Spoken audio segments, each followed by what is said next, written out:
Camboya con las niñas prostituidas. Es uno de los eventos de mi vida que más me ha marcado porque me ayudó a entender el trauma, el mundo afectivo, la infancia y cómo sobreponerse a ello. Se dice que uno no sabe lo que es la felicidad hasta que la pierde. Ante el dolor, el sufrimiento, el duelo, los problemas económicos, ahí nos sale de dentro. No soy feliz. ¡Qué sufrimiento! ¡Qué mala suerte la mía! En esos instantes nos cuesta vislumbrar momentos de felicidad de nuestro pasado, apreciar destellos de alegría que nos llenaban en algún momento. La vida es un constante volver a empezar, pero para ser feliz hay que ser capaz de rehacerse en lo posible de los traumas y de las dificultades. La razón es sencilla, no existe una biografía sin heridas. Las derrotas y cómo encajarlas son lo más decisivo de cualquier trayectoria. Yo suelo decir que la felicidad consiste en ser capaces de disfrutar lo bueno que nos llega y por otro lado ser capaces de gestionar lo malo. Hay mucha gente que cuando le llegan las cosas buenas dice no te fíes, no te confíes, espérate, vas a ver que no es para tanto, seguro que había una mala intención, y cuando le llega lo malo se bloquea y es incapaz de salir del hoyo. No conozco a nadie que no esté librando una batalla en mayor o menor medida en un tema de su vida. Las redes sociales en esto nos hacen mucho daño porque aparentan una vida perfecta o pluscuamperfecta en las personas a las que observamos, pero todas esas personas también, tengo la seguridad al 100%, están librando una batalla en un tema de su vida, a nivel personal, económico, social, de pareja, un trauma, una herida, un miedo, pero nadie lo enseña en sus redes, porque nosotros tendemos a enseñar lo bueno que tenemos para que los demás nos admiren. Como psiquiatra en consulta, he tratado toda clase de traumas y soy consciente al redactar estas líneas que existen biografías muy duras, algunas mucho más que otras. Hay aspectos ajenos a nosotros que no podemos cambiar, no podemos elegir gran parte de lo que nos sucederán en la vida, pero somos libres, a veces no tanto porque la herida lo impide, de elegir la actitud con la que afrontarlo. Esa actitud depende de las herramientas que yo tengo, de las herramientas que yo he ido adquiriendo a lo largo de la vida, de la capacidad de sanar esos traumas y por otro lado de mi voz interior. Muchas veces esa voz, de la que hablo mucho en Encuentra tu persona vitamina, es la que nos hace autoboicot y nos impide seguir adelante. El hombre y la mujer necesitamos herramientas para superar las heridas y los traumas del pasado. Los episodios que nos arrasan física y psicológicamente van dejando una huella importante en nuestra biografía. La manera en la que cada uno se sobrepone y vuelve a empezar marca nuestra personalidad en muchos aspectos. Ese talento nace de una fortaleza interior que todos tenemos desarrollada en mayor o menor medida. La resiliencia. Este concepto de resiliencia fue puesto en boga por el médico francés Boris Cyrulnik. Este psiquiatra, hijo de unos emigrantes judíos de origen ucraniano, nació en Burdeos en 1937. Tras la ocupación nazi, cuando tenía tan solo 5 años, sus padres fueron arrestados y deportados a campos de exterminio. Él huyó, permaneció escondido en diversos lugares y finalmente fue acogido en una granja bajo la identidad ficticia de un niño no judío llamada Jean Laborde. Pasada la guerra, la familia que le acogió le animó a estudiar medicina y ser psiquiatra. El joven Boris pronto se dio cuenta de que a través de su biografía podía entender las causas del trauma e intentar ayudar a otros, fundamentalmente niños, a rehacerse tras un trauma o una ruptura emocional. Tras años en terapia, me he dado cuenta que la clave de la vida es saber identificar esos momentos traumáticos y sanarlos. Os voy a dar unas ideas que probablemente os puedan ayudar.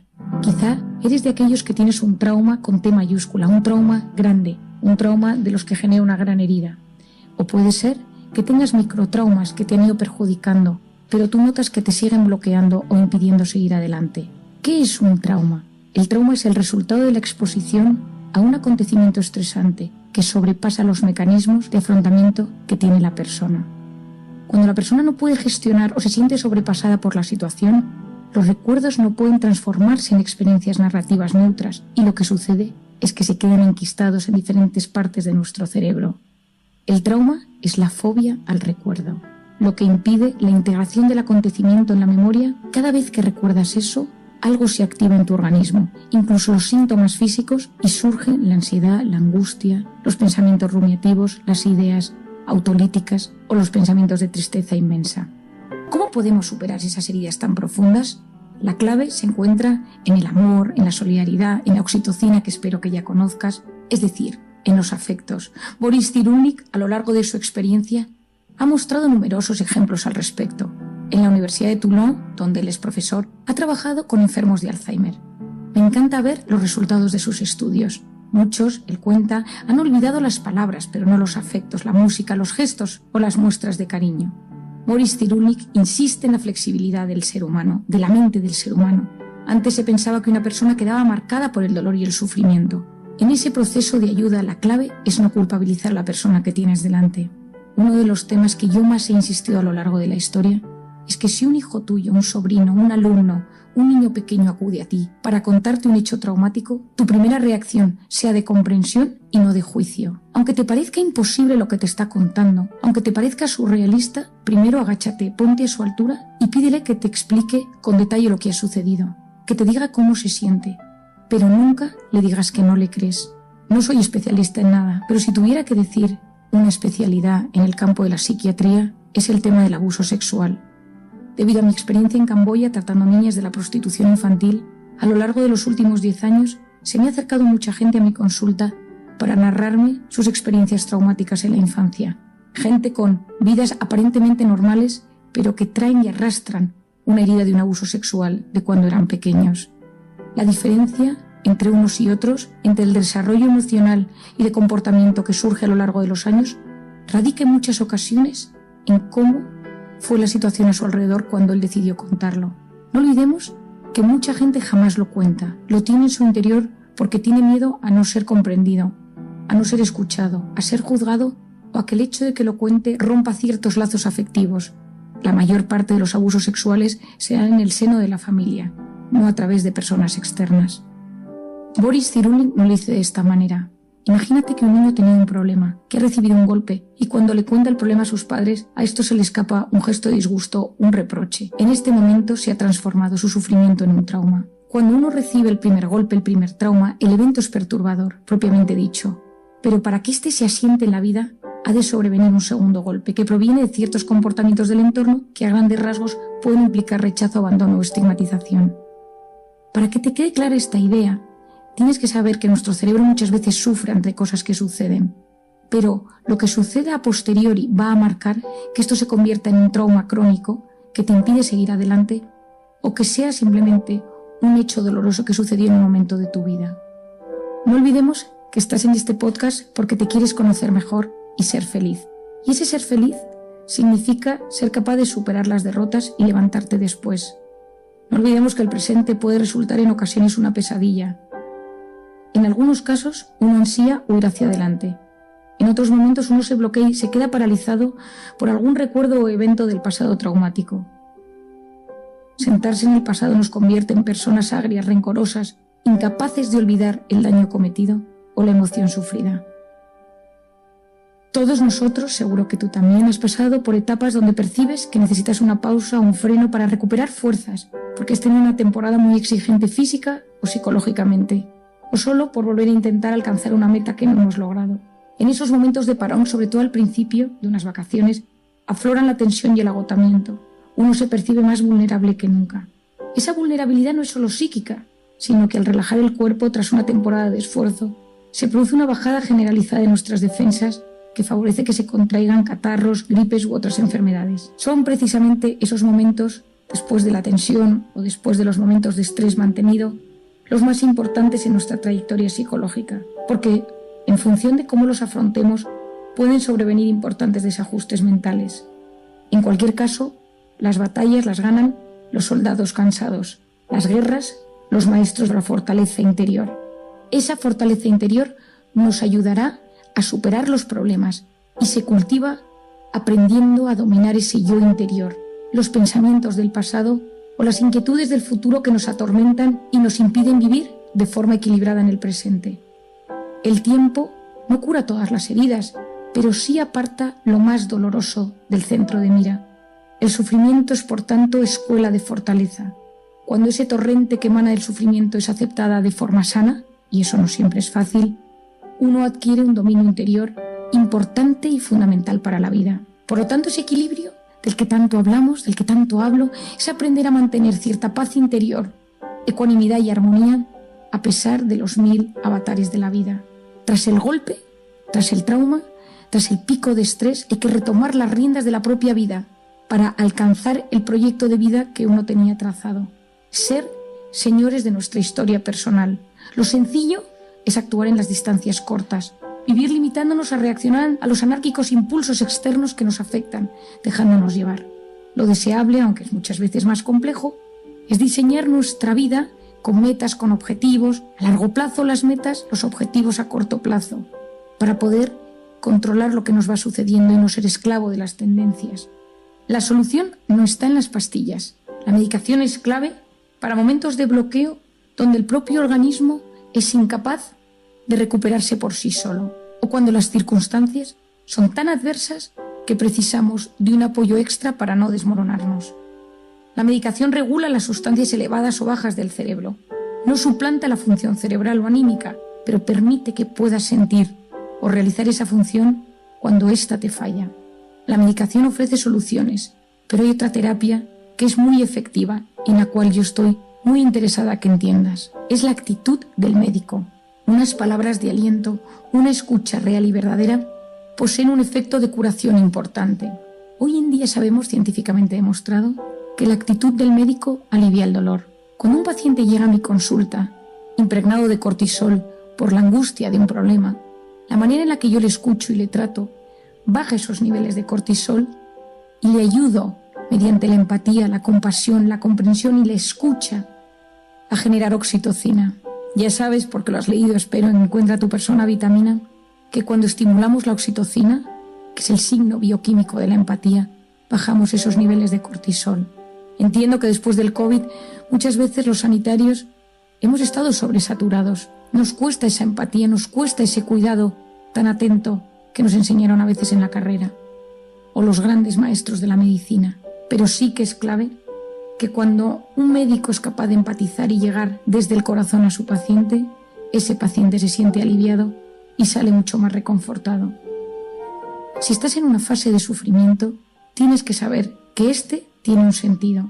La sociedad actual huye del sufrimiento y lo puedo entender, pero cuando uno se topa con este, muchas veces surgen las preguntas. ¿Me lo merezco? ¿Se debe a mis errores del pasado? ¿Por qué lo permite Dios? Veamos algunos puntos interesantes del sufrimiento que pueden ayudarte en un momento malo. El primero es que el dolor posee un valor humano y espiritual. Es decir, puede elevarnos, hacernos mejores personas. ¿Cuánta gente conocemos que tras un golpe ha sido capaz de enderezar su vida y buscar alternativas agradeciéndolo a posteriori? No es raro encontrar personas que tras una existencia superficial y conformista han sido transformadas tras sufrir un trauma o sufrir mucho. El sufrimiento nos ayuda a reflexionar, nos lleva al fondo de muchas cuestiones que nunca nos habríamos planteado. El dolor, cuando aparece, nos empuja a clarificar el sentido de nuestra vida, de nuestras convicciones más profundas. El dolor ayuda a aceptar las propias limitaciones. Nos convertimos en seres más vulnerables y caemos del pedestal en el que nos habíamos colocado. Entonces debemos bajar la cabeza y reconocer que necesitamos ayuda y el cariño y apoyo de los demás, que solos no podemos. Compartir nuestras limitaciones con los demás puede ser el primer paso hacia la sencillez y la superación de las calamidades sufridas. El sufrimiento puede transformar el corazón. Tras una etapa difícil, con el dolor como protagonista, uno se acerca al corazón de otras personas. Es capaz de empatizar y de entender mejor a los que le rodean. Cuando alguien se siente amado, su vida cambia, se ilumina y transmite luz. El amor auténtico se potencia con el dolor sanamente aceptado, que nos libera del egoísmo. Quien gana en empatía, quien es más amable, quien es capaz de generar oxitocina, se convierte en un hábitat más seguro para vivir. Querido oyente, solo existe un antídoto al sufrimiento, al dolor y a la enfermedad, y este es el amor. El trauma puede surgir de experiencias que sobrepasan la capacidad de una persona para enfrentar o integrar las emociones involucradas con esa experiencia. Estas pueden incluir eventos únicos, como accidentes o desastres naturales, o experiencias prolongadas, como abuso físico o emocional. Los efectos del trauma en la salud mental pueden ser profundos y variados, incluyendo trastornos de ansiedad, depresión, trastorno de estrés postraumático TEPT, y otros problemas de salud mental. El impacto del trauma en la salud mental no se limita a los síntomas o diagnósticos clínicos. A menudo altera profundamente la percepción de seguridad, la autoestima y la capacidad de establecer y mantener relaciones saludables.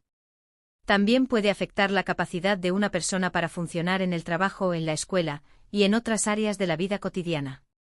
La resiliencia o la capacidad de recuperarse de adversidades juega un papel crucial en la forma en que las personas experimentan y se recuperan del trauma. La resiliencia es multifacética, influenciada por factores genéticos, personales y ambientales.